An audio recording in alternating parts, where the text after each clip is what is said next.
two, one. Good evening, everyone. Welcome. Thank you so much for joining us. My name is McKaylee. I work at Tattered Cover Bookstore. And first and foremost, I want to say thank you. Thank you for joining us. Thank you for being here to support local independent bookstores. We would not be here this past year or the last 50 without you. Tattered Cover's been open 50 years now. It is our anniversary here in 2021, and we owe a large part of that to you, our community. So thank you for continuing to help us be a staple in the Denver community. Like I said, we wouldn't be here without you. So I want to let you know, for those who might not, that Tattered Cover is a local independent bookstore in Denver, Colorado. We have 4 locations in the Denver metro area, soon to be 5, which is amazing. Our children's only location is opening up later this summer at Stanley Marketplace. The best way to keep an eye out on the new developments from that and one of our other stores that's moving is by signing up for our email newsletter or joining us on social media. So thank you for doing that in advance. We're very excited. But if you want to come by one of our other 3 locations that are currently open, you definitely can do that right now. Our stores are open. We are still we still have our mask policy on. So we ask that customers do come in wearing a mask over their mouth and their nose. And you can come and join us and shop around, browse the books, smell the books. It's a great opportunity to support local bookstores. So thank you for doing that. Or if you want, you could always join us on tattercover.com. That website is open 24/7 with all of your bookish needs in it. So feel free to join us there. And also on tattercover.com is our upcoming events. Oh my gosh, we have so many upcoming events. You should definitely check those out and you can watch them live. Or if you happen to miss any of our events, you can check them out on our YouTube channel at tatteredcover at youtube.com/tatteredcover and see all of our past author events. But the author event that we have tonight, I'm very excited for. Part of it has mentions of Colorado and the Rockies. It is Chasing the Thrill, Obsession, Death, and Glory in America's Most Extraordinary Treasure Hunt by Daniel Barbarisi. A little bit about our author tonight. Daniel Barbarisi is the author of Dueling with Kings. He is currently a senior editor at The Athletic after years as a reporter at the Wall Street Journal and the Providence Journal. He resides with his wife and 2 sons outside of Boston, Massachusetts. And like I said before, we are celebrating Chasing the Thrill. So now I'm going to bring Daniel on here to join me. And I'm just going to change over our views real quick and unmute him. Hi, Daniel. Hey, McKaylee. Thanks so much for having me here. We're so excited to have you virtually with us at Tattered Cover. This is something that we know our readers are going to enjoy. It's such, man, it's an adventure. And I would love it if you could give us a brief summary. And I know you have a little bit of a reading you're going to do for us as well. Sure, absolutely. Yeah, I mean, Chasing the Thrill is the story of Forrest Fenn's treasure hunt, which many know is this treasure hunt that's happened in the Rocky Mountains over the last 10 years, where Forrest Fenn, a fighter pilot turned art dealer, hid a treasure chest worth, $1 million ish and invited everyone to go find it. And a lot of people went on that quest. And some people ended up, unfortunately, losing their lives to it. But it became a huge phenomenon. And, I was lucky enough to kind of get in the middle of it and tried to tell the story of it, and did so partially by trying to become a hunter myself so that I could understand and chronicle what the people who did this, so intricately and religiously were doing and feeling.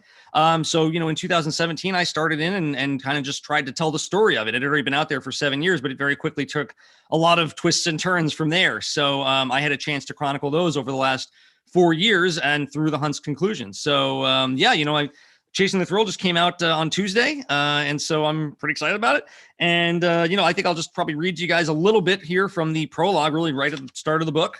Pretty as straightforward as it gets, right in the beginning. Please do. Just maybe do 2 pages here. So this will take you back to when my hunting partner and I, Beep, a guy named Jay Rayner, but goes by his kind of nickname there, Beep, were on our first hunt out in New Mexico. And I'll give you the date right here and just go in. June 7th, 2017. Do you hear that? My treasure hunting partner, Beep, kept his eyes glued to the map. Hear what? He asked me without looking up. It sounded like thunder, I said, glancing up at the sky, which minutes before had been clear and blue and pristine. Now it was blackening, suddenly ominous. We were standing on the side of State Road 68, a few miles north of Pilar, New Mexico, several hundred feet up the highway from the Rio Grande Gorge Visitor Center. In front of us stood an impenetrable mass of rock and brush, right where the map said the trail leading to Agua Caliente Falls was supposed to be. Except it wasn't there. It didn't exist. A rumble echoed through the canyon, unmistakable this time. Before Beep or I could say another word, the skies opened up and the raindrops began to fall. Not a polite, drizzly rain either. These were big, heavy drops. A cascade of water coming out of the sky with no warning and shocking suddenness. "Run for the car!" I shouted, and we tore off toward the parking lot, a quarter mile up the road. 18-wheelers rumbled by as we scampered along the shoulder of the highway back to our rented Ford Explorer. Yanking open the doors, we tumbled inside, out of breath, wet, and already defeated. We hadn't even gotten to our search area yet. "How did we not think to check the weather?" I asked, mostly rhetorically. "It's the desert. I thought the weather was always the same here," Beep said, looking perplexed. A pasty Canadian, he was shivering in the passenger seat in a gray fantasy sports t-shirt and black gym shorts, fully unprepared for the deluge. At least he was wearing a boonie hat he'd purchased because it seemed like good hunting gear, its floppy brim partially hiding his people-pleaser eyes. It was just as well. I figured he'd be looking at me with disappointment for my embarrassing lack of preparation. Quite the auspicious start to our careers as treasure hunters. Treasure hunters. It still sounded crazy. A few months before, Beep had discovered the tale of Forrest Fenn, a wealthy New Mexico art dealer who claimed to have hidden a treasure chest worth millions somewhere in the Rocky Mountains north of Santa Fe. In 2010, Fenn published a book and a poem that promised to lead searchers to the treasure, if they could figure out the poem's 9 clues. Beep had become completely obsessed with the chase, and I'd followed him down the rabbit hole. We'd flown into Albuquerque the day before and made our way up to Santa Fe later that night. Then early the following morning, Beep and I had stowed our newly purchased treasure hunting gear and jumped into the car for the 2-hour drive north through the wilds of New Mexico, the kind of place that isn't really barren, but is still sparse enough that you mostly lose cell service. Once outside of 85,000-person Santa Fe, the starkness of the landscape is stunning, flat and broad for miles and miles in every direction, until that land runs into mountains far in the distance on each side. We'd theorized that Fenn's treasure must be somewhere among them, that chest and its cache of gold, diamonds, emeralds. As we made our way to the search spot, I'd found myself growing more confident in our solution to Fenn's poem, our step-by-step route to the treasure. It had actually felt as if the treasure was within reach. So probably give it a rest there. Dun, dun, dun. Yeah, dun, dun, dun, exactly. The treasure, by the way, was not within reach. No.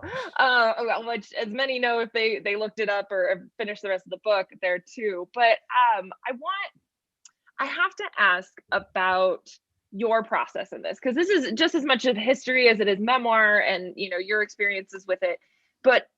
And I know you go into it a bit, but can you tease with us how this started for you? Where did this even come into your life?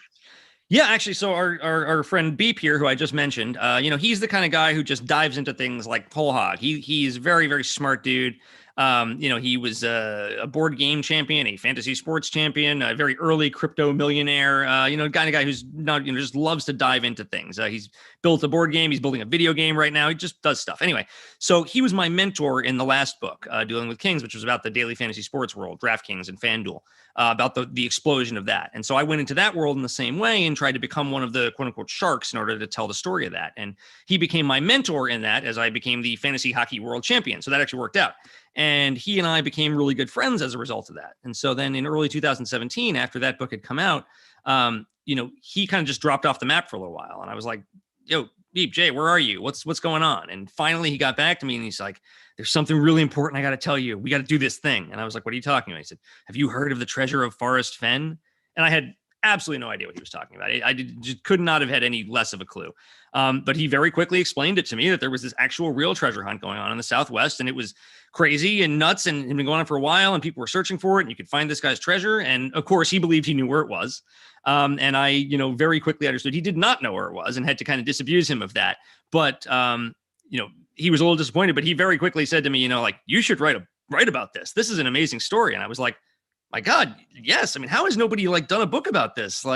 This thing is incredibly fertile ground.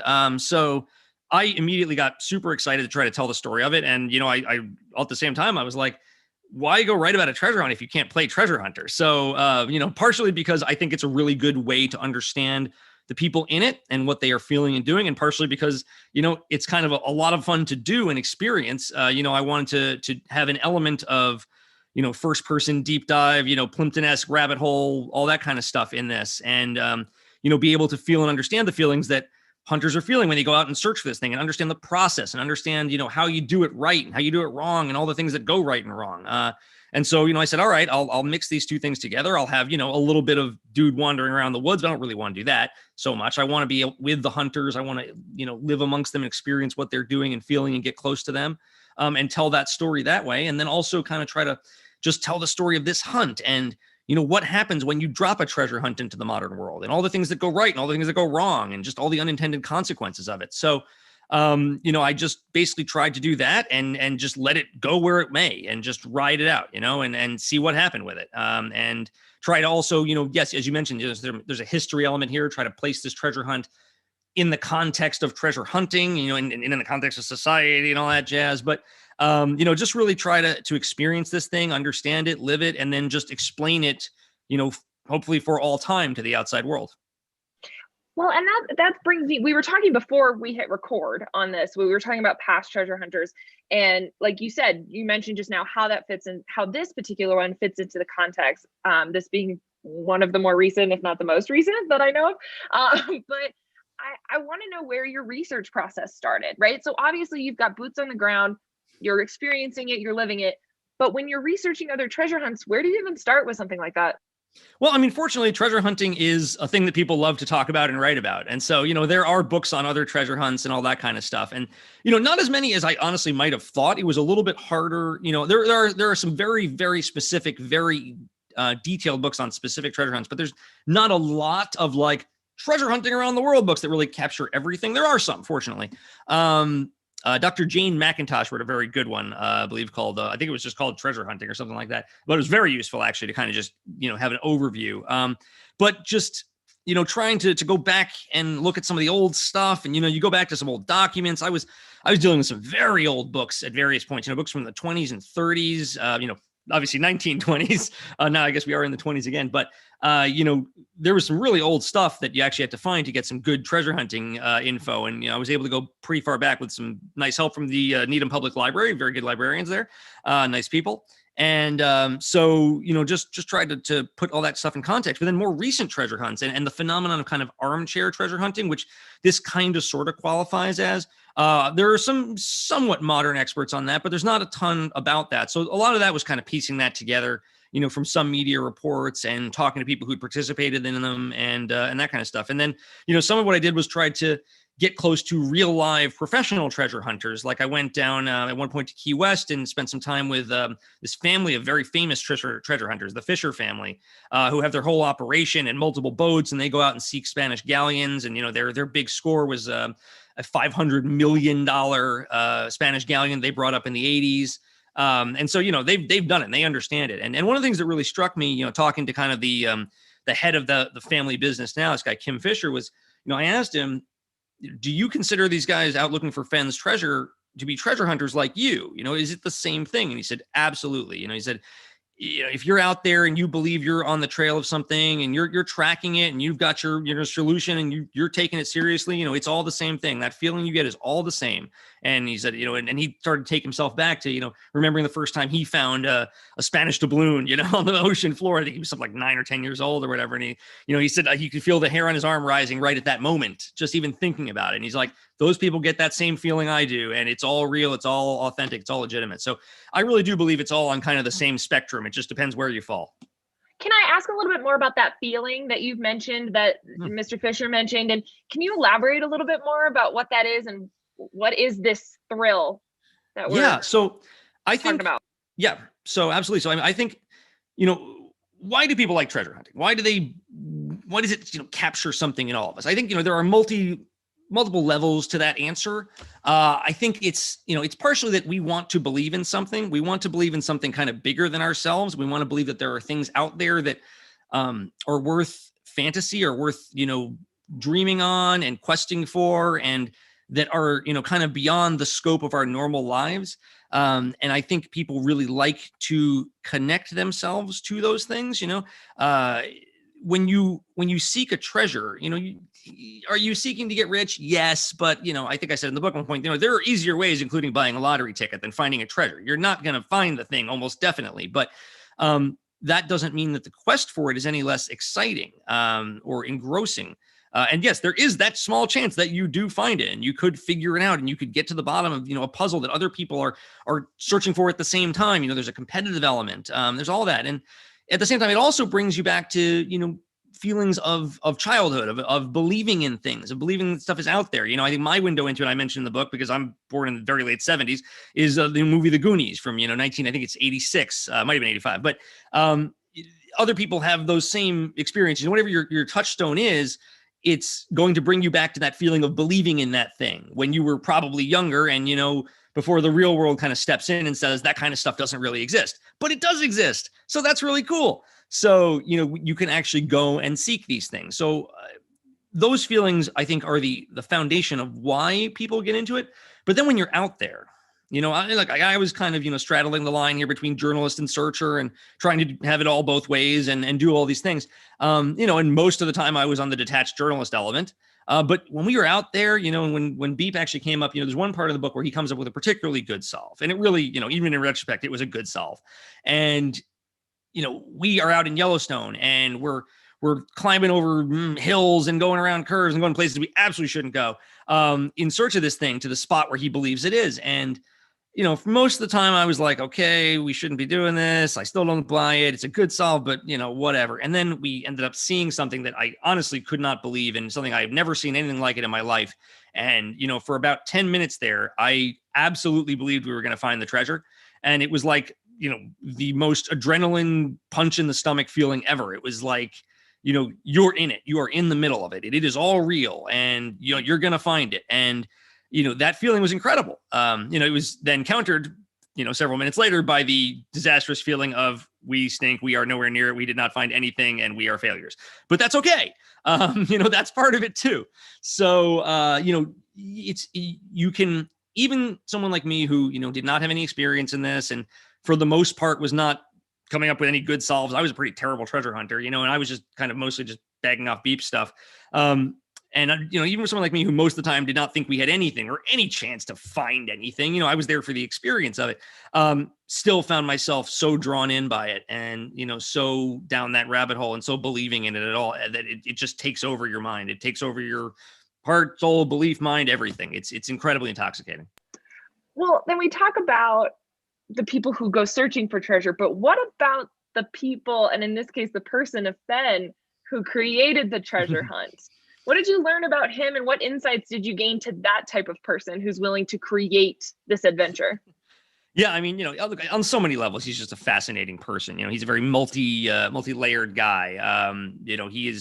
He is with so many people, as with all things, neither black nor white, neither all good nor all bad. He is a complicated individual, but one who certainly believed in himself and was never afraid of taking chances, was very, risk tolerant. He liked to thumb his nose at authority a lot of times. He liked to do things that other people told him he couldn't do. And so, the background here is that the genesis of the treasure hunt came when he got, he had essentially a terminal cancer diagnosis in 1988. And he was in conversation with his friend, Ralph Lauren, the fashion designer. And, he said to him, he wanted to buy a piece off Fenn. Fenn was a big art dealer of Southwestern art and antiquities. And he wanted to buy it and Fenn wouldn't sell it to him. And Lauren said, Forrest, you can't take it with you. And Forrest, Cantor said, well, what if I can? I want to do that. And, he came up with this plan to build this treasure chest and put all the stuff in it. And, eventually his original plan was he was going to go out into this place that was special to him, find this special spot that meant something to him and put the chest down there and likely take some pills and then die next to the treasure chest. And whoever would solve his poem would go and find his body next to his chest and they would find his bones there. Hopefully not his very, semi-decomposed body. It's not a pretty thought, but anyway, fortunately he both beat the cancer and abandoned that plan because then he, 22 years later, just actually hid the thing without the body part, which is great. But so why do you do that? Sometimes a lot of us have crazy thoughts in the middle of the night and think, oh, I'm going to do this thing, but 99% of us do not follow through on them, 99.999. And certainly something like this, that's such an undertaking. But, having asked Fenn about this on numerous occasions, he says, he has kind of his stump speech on it. And he says, I wanted to, get kids off their phones and get people out into the wilderness and, give his line about, I want every redneck with a pickup truck in Texas and a bedroll to go out and search for this thing and, give them something to inspire them. I think 100% of those things are all true. But I think there are other things that are true about it also. I think that, Forrest Fenn, he was somebody who didn't like the idea that you could do all this stuff on Earth and just be forgotten, and you just kind of poof into nothingness. And his father, Marvin, had died not long before he did. He was a very respected school principal and a very well-liked man, and he had made a difference in a lot of kids' lives. But Forrest did not like the fact that once his father was gone, there was virtually nothing about him, on the internet, in the books, anywhere in the world. And he didn't like that. He has said as much very well. And I think, in my mind, he didn't like that idea for himself, that he had done a lot of interesting things, but he wanted to leave something to the world that was going to outlive him.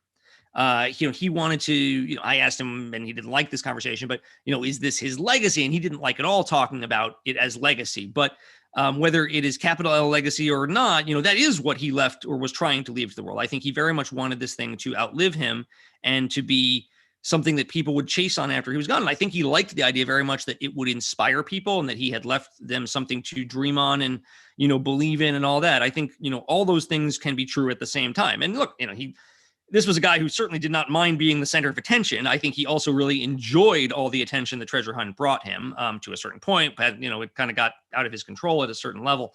But I don't think he ever expected to get as big as it did. But I think, he didn't mind having a treasure hunt that was all about him effectively and people who were super into it. And, I think all these things can coexist in terms of why he did it.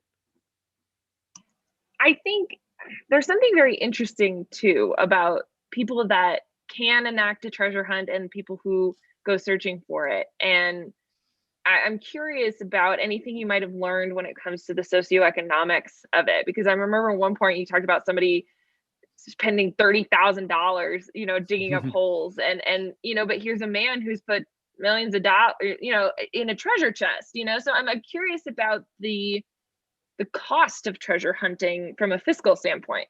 The cost can be quite high. If you live in the search area, the cost is much lower. You can go out. If you think the treasure is located near you, you're lucky because you can at least then just go drive to it and drive back to your house. But for many people, that is not the case. I think, we don't have great numbers on who the treasure hunters were, but we do have some. And they largely indicated that a majority of people were from the search area, generally speaking. I don't think that most of the people hunting for it were in any way well off. There were a lot of examples of people who, were very much not that well off, but saw this as a way out, certainly in some senses. But it certainly wasn't a pursuit for the rich. That's definitely not the case. But, people would devote significant sums of money to this. So just for me, like, every time I would go out from Boston, that's spending a week out there wherever you're going looking, that's a $2,000 to $3,000 trip, depending on a lot of things. This is real money you could spend doing this. And so, you do a lot of those, and a lot of people did a lot of those. And certainly, people found themselves in financial hardship, as a result of this. There's no question about that. But yeah, in terms of, there are certainly demographics that were common to people. Again, geographically, it was a certain area. Most hunters were, certainly according to some limited data we have, were male. You were seeing that more predominantly. The age bracket was usually, your largest chunk was 45 to 65. So, there were some commonalities there. But obviously you truly did have people from all walks of life in this, and people would come from, abroad. A lot of people in England and Japan were very into this. There were people who were very, devoted in those areas. Germany seemed to draw in a lot.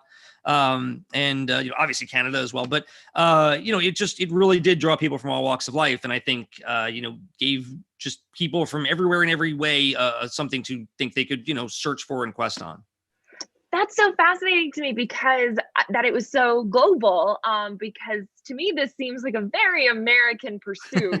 Yes. It's true, especially this idea of going west to get money, to find gold, find the treasure. That's something that's very much ingrained in our history as we learn about the gold rush as young children. And so I'm curious about, I want to know a little bit more about the international aspect of it and how technology played a role, because I'm sure that people were not only boots on the ground digging and everything, but they were on blogs and forums and chats, and what was that aspect of it like, that level of community? Yeah, I mean, so first to the kind of Americana end of it, I think that's honestly part of what Fenn was offering people in some ways, was a chance to find yourself in something that spoke of that. Like Fenn's books were, just like straight Americana nostalgia. His stories of growing up in, the West Yellowstone area in the 40s, essentially. I mean, it's idyllic. It's the kind of stuff, you're seeing it through his eyes years later, but it's painting a certain picture of, this bygone world when things were simpler and all that. And it's very much, kind of trafficking in that image. And I think, that is very attractive to a lot of people. Absolutely. And then Fenn is offering both to let you kind of live in his world, but also say that this thing that doesn't exist in the modern world does exist now, and you can go search for it. And as you say, exactly, a very American gold rush way, go west, young man, and seek your fortune. And it's exactly what he was offering people the chance to do here. That it is a very American story in so many ways, I think, as well. And somebody made the joke to me not that long ago that, it's very American in that, everybody thinks they could achieve it, but only one person's actually going to get it in the end. And so, it's a funny thing in that way. But yes, it definitely drew in people from around the world. A lot of whom honestly never went boots on the ground, but who were very interested in it anyway and stayed up with it and were, abreast of all the solutions and all that. And as you note, so much of that is because of the internet. And that's what, I think really changed the practice of treasure hunting and in the kind of the mid 2000s and really allowed this hunt to become as big as it did. You had hunts that were not totally dissimilar to this in the last 20, 30, 40 years. But for most of them, with the exception of a few in that mid 2000s period when this started to happen, they didn't really have the internet to let them build on themselves. They didn't have, easiness of having, it wasn't easy for communities to coalesce around them, before that period. Whereas suddenly you can have message boards and blogs and people who are getting, deeply in touch with each other and forming relationships and friendships and feuds and anger and all that kind of stuff. And also you couldn't just spend your night up, on Google Maps all night long, searching for things and clicking on this and clicking on that and going down, different kinds of rabbit holes and learning about people from the 1800s who maybe had some connection to this poem and all that jazz. So the internet, took this to the next level in every way, shape, and form. And I think, the fact of its, that this treasure hunt started around 2010, when different kinds of media, I don't know if that we would call that internet 2.0. I don't know exactly when that starts, but, that was certainly a time when we were, entering the social end of things. And, I think the evolution of the internet allowed so much of this treasure hunt to grow in so many ways. And I think was very responsible for a lot of its growth, and, unquestionably versus treasure hunts of the past before it.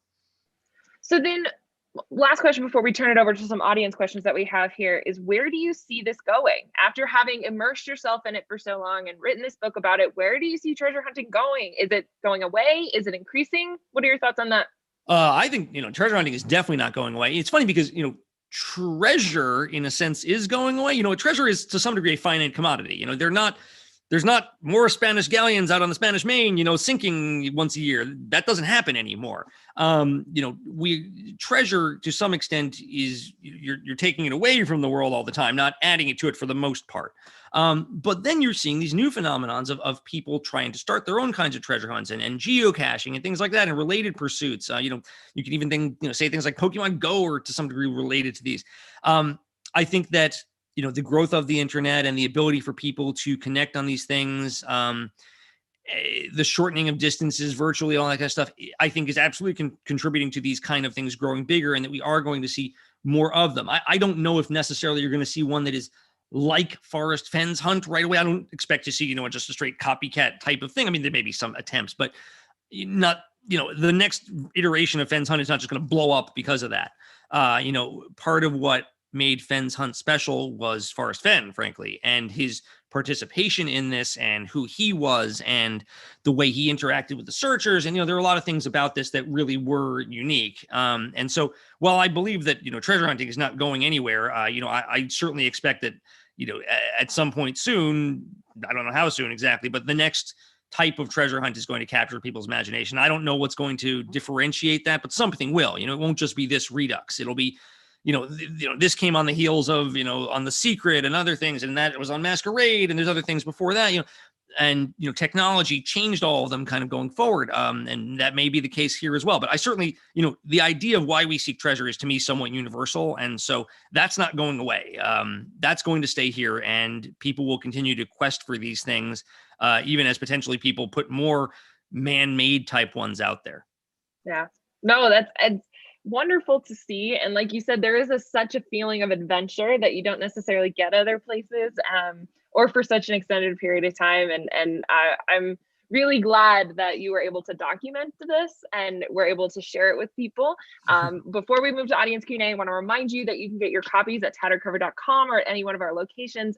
And I didn't mention this to Daniel, so this is a nice surprise. It's actually going to be our nonfiction book of the month in July. Oh, love it. Which is exciting. Our buyers really enjoyed it. And it just got pushed back because there's a lot of other good ones, but we're going to be celebrating this book for a while now. Oh. So that's exciting for us. July's my birth month, my favorite month of the year. So thanks for that. Great birthday present. There you go. Perfect. Well, happy really early birthday. So any audience members who have questions, one of the first ones doesn't necessarily have to do with the book, but wants to know if there's an audiobook version, if you're going to read it. That's the other thing. There is an audiobook version, and I did read it. In fact, it would be too much trouble, but I would turn the screen around. I actually read it in my closet because look, we're in pandemic conditions, so you can't really go to a studio. So I built a little recording studio in my closet and had the blankets draped around, and literally spent a week in there in very uncomfortable conditions, quite frankly, just talking into a microphone, essentially 9 a.m. to 5 p.m. every day. Oh my gosh. Yeah, and it's hard work. Honestly, I know it may sound, look, it's not digging ditches, but at the same time, you get pretty hard. I must have gone through 7 cups of tea per day. But it was honestly a very cool experience. It was very interesting. I really enjoyed doing it. And it's funny because all the conversations in the book are essentially almost all of them are ones I had recorded, and I've gone over them and I remember being part of them. And so, I would remember exactly the way these conversations went. And I could find myself, just literally mimicking my own voice in them and the voices of the other people and the inflection they gave to each sentence and all that, because I could remember these conversations playing out in my head. And it was very kind of an interesting phenomenon to do that and go through that. So I was actually really psyched that I did it. So that's awesome. I really hope that people it's funny, if they hear the audiobook, I have an extra level of terror because I'm oh God, they're listening to my voice and I hope I don't sound terrible. So yes, there is an audiobook version. I hope you like it. If you don't like it, don't tell me. No, there you go. And I think that, it's always fun when authors record their own, and I love hearing the secrets behind them and what they do. I'm sure your poor 4-year-old was like, why is dad in the closet? Oh my, and we had to have the house totally quiet because it's incredible how much stuff if a plane goes overhead, you got to stop. It's that kind of thing. You really have to keep it so silent. So that I don't think they enjoyed that because it was, but it was a good process. I was happy to do it. Good stuff. Well, you got a large, lengthy yippee in the comments after that answer. Thank you. So another one is, I think I know the answer to this from reading it and stuff, but would you ever go on another treasure hunt? Yeah, I mean, look, treasure hunting's cool. I don't know if I would, jump to do it right away. But yeah, I mean, look, treasure hunting is a lot of fun. Again, the main reason I did this the way I did it was, because I wanted to capture the hunters' experiences and I wanted to kind of feel what they did and get among them and, have them feel like I was one of them. But it was also cool to be a treasure hunter. And that was obviously part of the point of it from the beginning. So, even just to play treasure hunter as I was kind of doing, I say B, capital B, but whatever. Yes, I mean, I can't say I'm jonesing to get out there right now again, but yeah, once you have that feeling, just like, Kim Fisher said, it doesn't really leave you. And having had that feeling of, feeling like you're close, even though I absolutely never was close, is kind of cool and addictive. And one thing that, I kind of try to touch on this really close to the end of the book, but, you can be out in a place like Yellowstone in northern New Mexico or Colorado where there's just beautiful stuff there. And you're out on a lovely walk and you're hiking out there and it's gorgeous and everything around you is beautiful. But to me, at least, it takes on a different quality and there's a different element to it when you're out there almost for a purpose. And you realize, you think you're there, on this quest and you're there for a reason, and so you're in these gorgeous locales and they even take on an enhanced degree of power and of specialness, at least in my mind, because there's something maybe hidden amongst them. And that, to me was very cool. And, once Fenn's chest was gone, I started thinking about that. It was like, oh, well, Yellowstone is still this incredible place, but it's just Yellowstone now. It doesn't have this secret, potentially hidden in it or whatever. So, that kind of stuff, I think I like the idea that these things exist out in the world. So, yeah, I mean, if I see someone that catches my fancy in that way, absolutely. That's awesome. So I want to know, we got 2 more questions before we end tonight. But did you talk to any of the treasure hunters about how they feel after a treasure is found and what they do afterwards? Is there a sense of loss or grief that comes with this process? Spot on. Yes. Yes. And yes. And yes. So yeah, definitely, a lot of stuff in the final chapters is trying to talk to a lot of people who were so deeply in this and, their reactions to it being found and what it made them do and not do. And, some people are like, great, I'm done with it. I'm not going to think about it. I don't even want to know how close I was or wasn't. I just don't want to think about it. And then there's other people who are kind of still involved in it. There's some people, one of the hunters who I tracked very closely in this is Cynthia Meacham, who's a great woman. She is still trying to determine the location and is going on hunts this summer to try to find where the chest was. Not that the chest is, she does not, she knows it's not there. She's not going to get anything out of this, but she wants to go and find where it was just so she can kind of try to solve that. Say again? It's about the puzzle for her, yes, rather that's than right. the That's solution. right. There's so much invested in this that I think it for some people it can be hard to let go, and it can be hard to say this is really over, but it is over.